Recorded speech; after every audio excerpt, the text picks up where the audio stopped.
Hello friends, आप सभी का मिशन बेस्ट फ्यूचर क्लासेस में हार्दिक स्वागत है। आज हम क्लास 12th का एक नया लेक्चर शुरू करेंगे। पिछले लेक्चर में हमने कूलाम के नियम का अध्यारोपण सिद्धांत और कूलाम के नियम के द्वारा वैद्युतशीलता का मात्रक आदि के बारे में डिस्कस किया था। लेकिन आज हमारा जो टॉपिक है वो है वैद्युत क्षेत्र। अब जो हमारी शुरुआत होती है वो वैद्युत क्षेत्र से होगी। वैद्युत क्षेत्र की तीव्रता क्या होती है और वैद्युत क्षेत्र की तीव्रता के कारण किसी बिंदु आवेश पर जो बल लगेगा वो क्या होगा। ठीक है, तो सबसे पहले आप चैनल को शेयर करें क्योंकि चैनल नया है, और जो भी छात्र छात्राएं यूपी बोर्ड एग्जामिनेशन 2023-24 की बेस्ट प्रिपरेशन करना चाहते हैं वो इस चैनल से जुड़ सकते हैं, क्योंकि इस चैनल पर फिजिक्स और केमिस्ट्री की बेस्ट प्रिपरेशन कराई जाएगी। ठीक है, तो हमारा आज का टॉपिक है वैद्युत क्षेत्र। वैद्युत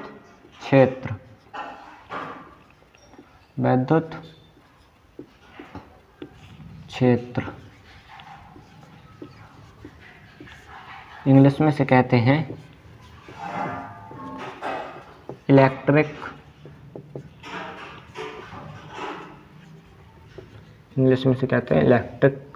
फील्ड। इलेक्ट्रिक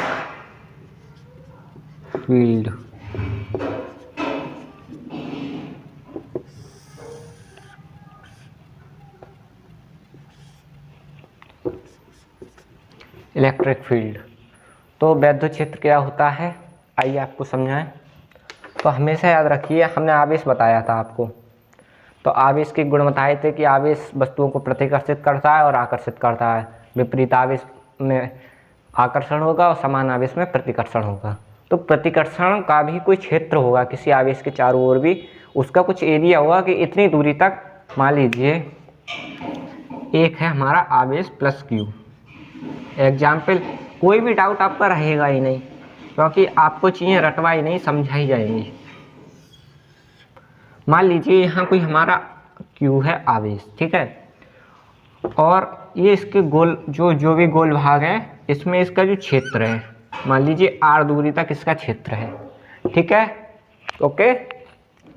तो अगर हम इसके ये प्लस है, इसके पास अगर हम कोई मान लीजिए कोई आवेश हमारा माइनस क्यू है, अगर हम इसको यहाँ रख रहे हैं तो ये इसको आकर्षित नहीं करेगा। जब इसको उठा के हम यहाँ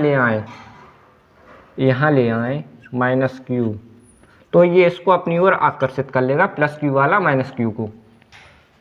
तो इतने क्षेत्र में इसका बल लग रहा है, यानी ये जो आवेश है वो इतने क्षेत्र में इसके प्रभाव यानी इसके असर को महसूस कर रहा है कि अगर मैं इसके क्षेत्र में गया तो ये अपने बल से मुझे खींच लेगा। तो इस फील्ड को ही हम वैद्युत क्षेत्र कहेंगे। तो हम लिखेंगे किसी भी आवेश के चारों ओर का वह क्षेत्र, चारों ओर चाहे कुछ भी हो, आयताकार हो, गोलाकार हो, और आपका किसी भी टाइप का हो सकता है वो।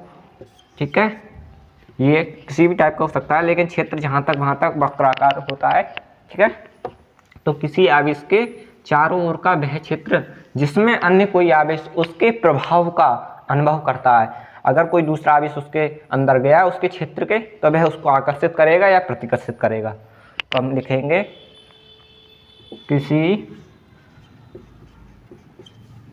आपको एक अच्छे एग्जाम्पल से और समझाएंगे जिससे आपको कोई डाउट नहीं रहेगा। किसी आवेश के चारों ओर का वह क्षेत्र जिसमें अन्य कोई आवेश उसके प्रभाव का मतलब असर का अनुभव करता है। उस क्षेत्र को वैद्युत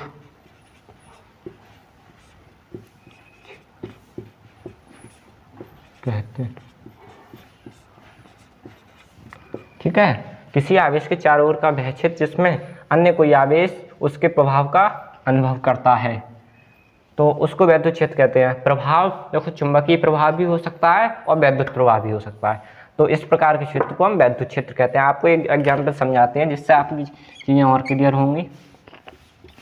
मान लीजिए ये एक चुंबक है, ठीक है, और एक ये है पिन का गुटका, ठीक है, पिन है मान लीजिए, और इसका ये है क्षेत्र, एक क्षेत्र मतलब जिसमें इसका असर है। अगर ये पिन का गुटका इसके क्षेत्र से बाहर है, तो चुंबक के क्षेत्र से बाहर है, तो ये आकर्षित नहीं होगा। जैसे ही इसको हम उठा के इसके क्षेत्र में ले जाएंगे, यानी पिन को इसे उठाए ले जाएंगे, तो जो चुंबक है वो इसको अपनी ओर आकर्षित कर लेगी, यानी चुंबक यहाँ तक इस क्षेत्र में ही अपना बल लगा सकती है, इससे बाहर इसका बल कार्य नहीं करेगा।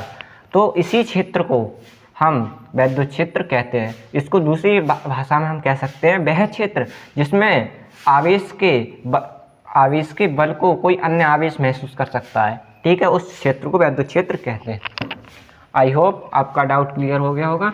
आपको वैद्युत क्षेत्र की परिभाषा रटने की कोई ज़रूरत नहीं है, आप खुद ही बता देंगे कि किसी आवेश के चारों ओर का वह क्षेत्र जिसमें अन्य कोई आवेश उसके प्रभाव का अनुभव करता है, और जो प्रभाव हो सकता है वो वैद्युत भी हो सकता है और चुंबकीय भी हो सकता है। ठीक है, अब हमारा नेक्स्ट टॉपिक है वैद्युत क्षेत्र की तीव्रता। तीव्रता का मतलब सिंपली दैनिक भाषा में बताएं तो तीव्रता का मतलब होता है कि कितनी स्पीड से फोर्स वर्क कर रहा है। तीव्रता को हम समझाते हैं दैनिक भाषा में, यानी एक चुंबक है, ठीक है, मान लीजिए एक चुंबक है और एक इसके चारों ओर एक क्षेत्र है, ठीक है, ओके। तो देखो यहाँ मान लीजिए हमने एक पिन का गुटका रख दिया, तो उस पर बल लगेगा तो, लेकिन कम लगेगा। अगर हम इसको उठा के पिन के गुटके को उठा के यहाँ ले आए तो इसके बीच की दूरी कम गई, यानी इनके बीच बल ज़्यादा लगेगा, चुंबक इसको जल्दी खींच लेगी।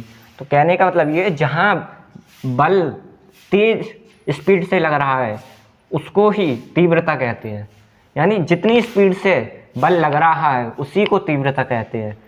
तो वैद्युत क्षेत्र की तीव्रता यानी वैद्युत क्षेत्र द्वारा कितना बल आरोपित हो रहा है उसकी मात्रा क्या है, उसको वैद्युत क्षेत्र की तीव्रता कहते हैं। अब इसके लिए सूत्र के अकॉर्डिंग अगर इसकी डेफिनेशन देखें तो वो इस प्रकार होगी। अभी देखो,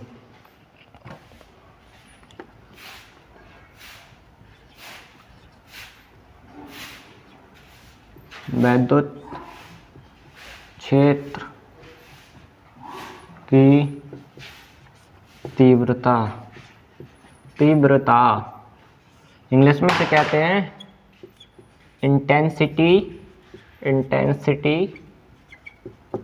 ऑफ, या इंटेंसिटी ऑफ, या ड्यू टू भी कह सकते हैं ऑफ इलेक्ट्रिक फील्ड, यानी चुंबकीय वैद्युत क्षेत्र की तीव्रता को इंटेंसिटी ऑफ इलेक्ट्रिक फील्ड भी कहते हैं, ठीक है, इंग्लिश में कहते हैं इसे। तो इसकी परिभाषा क्या होगी, मान लीजिए एक एग्जाम्पल समझाएं आपको, और आप डेफिनेशन एग्जाम्पल के द्वारा ही समझ जाएंगे इसकी क्या डेफिनेशन है। एक आवेश है प्लस Q, ठीक है, ओके, इसके चारों ओर एक क्षेत्र है, ठीक है, इसके चारों ओर एक क्षेत्र है। मान लीजिए यहाँ एक धन परीक्षण आवेश हमने पिछली क्लास में बताया था, आप उस क्लास को देखें तो और आपको ये क्लास बेटर समझ में आएगी, ठीक है। धन परीक्षण आवेश, ये मान लीजिए एक धन परीक्षण आवेश है प्लस Q0, ठीक है। तो ये अभी वैद्युत क्षेत्र से बाहर है। अगर हम इसको वैद्युत क्षेत्र में ले जाएं, मान लीजिए ये वैद्युत क्षेत्र, ये तो आवेश है, यहाँ ये गोलाकार भाग में वैद्युत क्षेत्र, मान लीजिए हम यहाँ ले आए इसको प्लस Q0। तो याद रखिए किसी वैद्युत क्षेत्र में स्थित रखे धन परीक्षण आवेश, ये धन परीक्षण आवेश है प्लस Q0, धन परीक्षण आवेश के एकांक आवेश पर लगने वाले बल को लगने वाले बल को वैद्युत क्षेत्र की तीव्रता कहते हैं। यानी जो आवेश है प्लस क्यू, ये इसको कितनी पावर से अपनी ओर या प्रतिकर्षित कर सकता है, इसे दूर हटा सकता है। जितनी पावर से जितना बल लगाएगा उसकी मात्रा को हम वैद्युत क्षेत्र की तीव्रता कहेंगे। चीजें क्लियर हुई? यानी किसी वैद्युत क्षेत्र में स्थित रखे धन परीक्षण आवेश के प्रति इकांक आवेश पर लगने वाले बल को, वो बल चाहे आकर्षण हो या प्रतिकर्षण हो, लेकिन यहाँ दोनों प्लस प्लस हैं तो प्रतिकर्षण होगा, प्रतिकर्षण बल को वैद्युत क्षेत्र की तीव्रता कहते हैं। आई होप आपको डेफिनेशन याद हो गई होगी, यानी समझ गए होंगे आप डेफिनेशन। तो किसी आवेश यानी किसी वैद्युत क्षेत्र में रखे धन परीक्षण आवेश के प्रति एकांक आवेश पर लगने वाले, अब यहाँ जो बल लग रहा है वैद्युत क्षेत्र की तीव्रता लगा रहे हैं तो वैद्युत बल कह सकते हैं उसको, वैद्युत बल, लगने वाले वैद्युत बल। किसी वैद्युत क्षेत्र में रखे धन परीक्षण आवेश के प्रति इकांक आवेश पर लगने वाले वैद्युत बल को वैद्युत क्षेत्र की तीव्रता, वैद्युत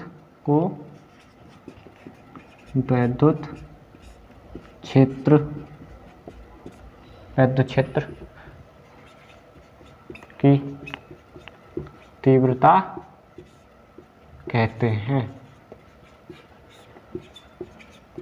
या फिर इस डेफिनेशन को हम इस प्रकार से भी कह सकते हैं कि किसी वैद्युत क्षेत्र में रखे धन परीक्षण आवेश पर लगने वाले बल और आवेश के अनुपात को वैद्युत क्षेत्र की तीव्रता कहते हैं। तो वैद्युत क्षेत्र की तीव्रता को हम ई से लिखते हैं, इसे ई से डिनोट का मतलब प्रदर्शित करना, डिनोट करते हैं। ठीक है, तो इसका जो फॉर्मूला बनेगा वो ये बनेगा, E बराबर F/Q0। तो ये इसका फॉर्मूला है। यानी सिंपली कह सकते हैं किसी वैद्युत क्षेत्र में रखे धन परीक्षण आवेश पर लगने वाले बल और आवेश के अनुपात को वैद्युत क्षेत्र की तीव्रता कहते हैं। अब इसका वेक्टर, ये एक सदिश राशि है वैद्युत क्षेत्र की तीव्रता, यानी ये एक सदिश राशि है। और इसका अगर हम वेक्टर फॉर्म देखें तो वेक्टर फॉर्म होगा इसका, वेक्टर फॉर्म, ठीक है। ई वेक्टर, जब वेक्टर फॉर्म लिखते हैं तो ऊपर तीर का चिन्ह लगा देते हैं, F वेक्टर अपॉन Q0, क्योंकि Q जो आवेश है वो हमारा आदेश है, इसलिए इस पर वेक्टर नहीं लगाएंगे। तो आई होप आपको वैद्युत क्षेत्र की तीव्रता क्लियर हुई होगी। क्लासेस थोड़ी लॉन्ग हो सकती हैं लेकिन चीज़ें आपका कोई भी डाउट नहीं बचेगा, तो इसे नोट कर लें।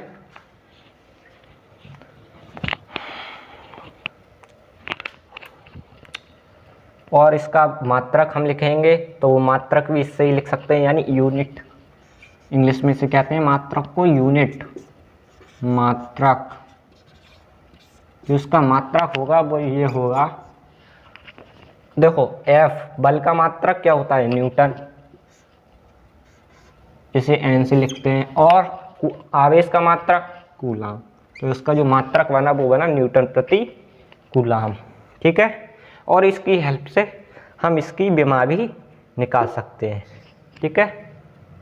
तो विमा आप स्वयं निकालें, क्योंकि न्यूटन को हम इस टाइप से बदल देंगे, या आपको विमा निकाल के दिखाते हैं, या आप स्वयं निकालें, क्योंकि न्यूटन की विमा, न्यूटन का जो MKS में लिखेंगे, इसे लिखेंगे किलोग्राम मीटर प्रति सेकंड स्क्वायर, कूलाम का मतलब एम्पियर सेकंड, ठीक है।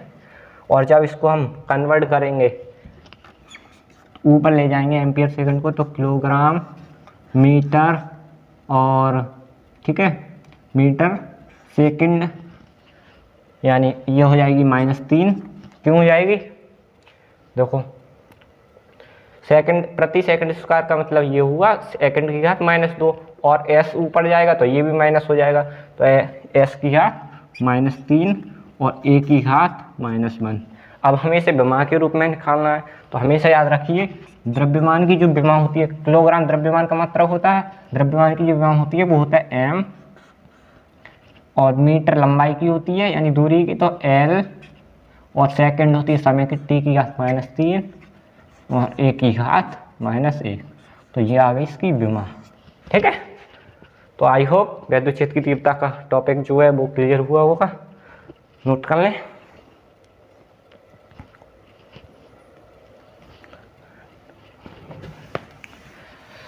अब हम टॉप बात करेंगे बिंदु आवेश के कारण वैद्युत क्षेत्र की तीव्रता। आपको 1 बाय 1 लेक्चर प्रोवाइड कराए जाएंगे टॉपिक के अकॉर्डिंग, और आपका कोई टॉपिक मिस नहीं किया जाएगा। ठीक है,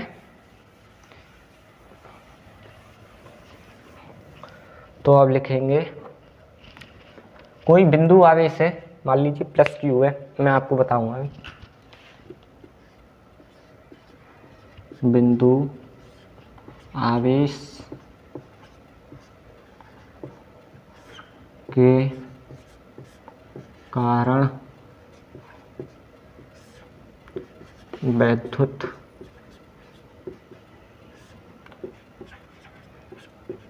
क्षेत्र की तीव्रता।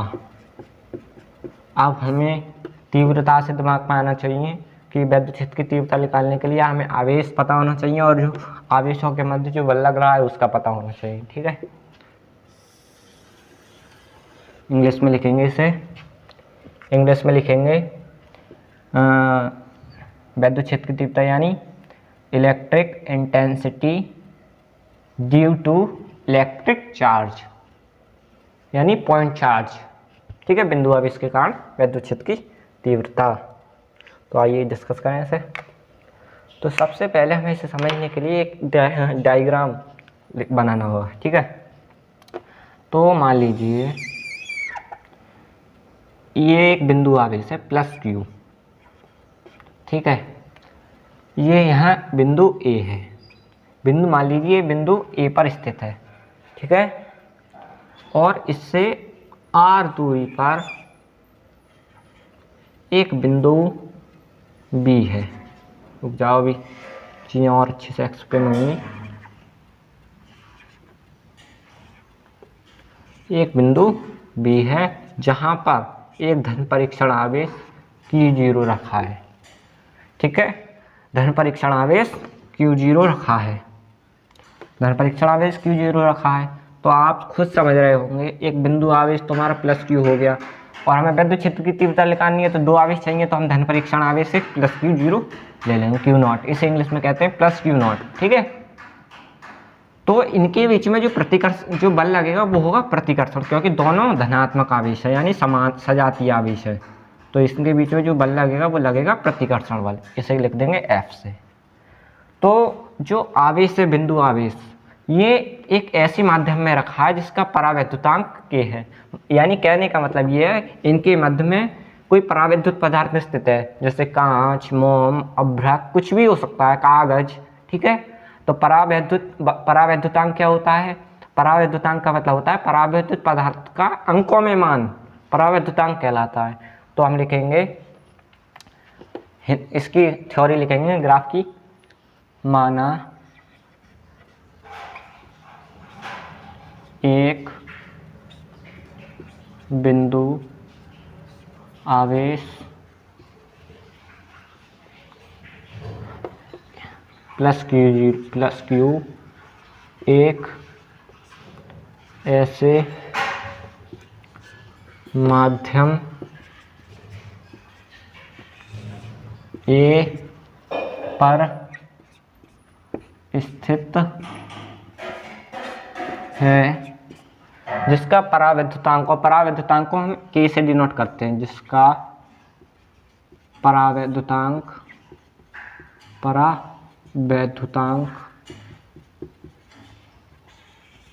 K है। ठीक है। अगर यहाँ बात होती निर्वात या वायु की, अगर वायु होती तो हम K नहीं लेते, क्योंकि निर्वात और वायु के लिए जो K का मान होता है वो 1 होता है। ठीक है। तो जिसका परावैद्युतांक K है और इस बिंदु A से R दूरी पर एक धन परीक्षण आवेश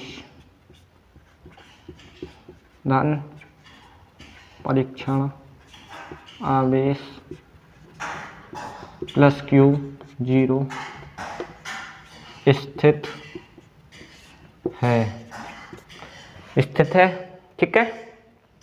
प्लस Q आवेश स्थित है। तब हमें बिंदु B पर विद्युत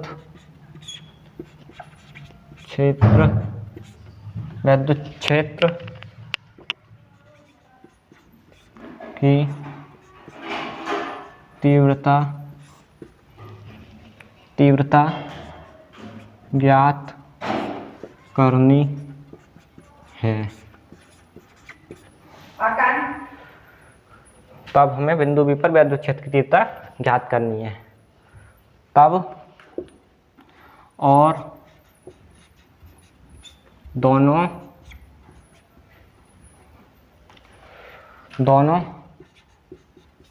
आवेशों के मध्य लगने वाला वैद्युत बल, अब इन दोनों आवेश के मध्य जो वैद्युत बल लगेगा वो हम निकालेंगे कूलाम के नियम से। ठीक है। कूलाम का नियम आपको बताया था पिछले लेक्चर में, आपने लेक्चर नहीं देखा है तो आप लेक्चर जरूर देखें। तो F बराबर होता है कूलाम का नियम 1/4 पाई एप्सिलॉन K, क्योंकि हम परावैद्युतांक यानी परावैद्युत पदार्थ है इनके मध्य में, इसलिए हमने K लिया है।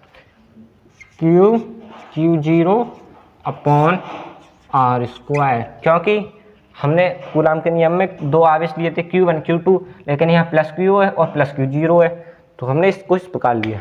ठीक है। अब हमें वैद्युत क्षेत्र की तीव्रता ज्ञात करनी है, तो वैद्युत क्षेत्र की तीव्रता की परिभाषा से अब हम लिखेंगे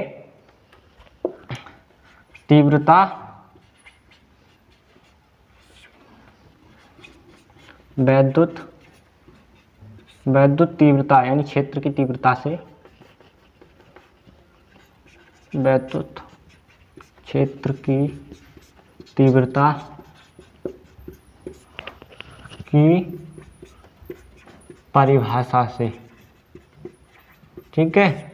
हमें तीव्रता तो निकालनी है, तो हमें पता है E बराबर क्या होता है F/Q0। ठीक है। इसे समीकरण 1 मान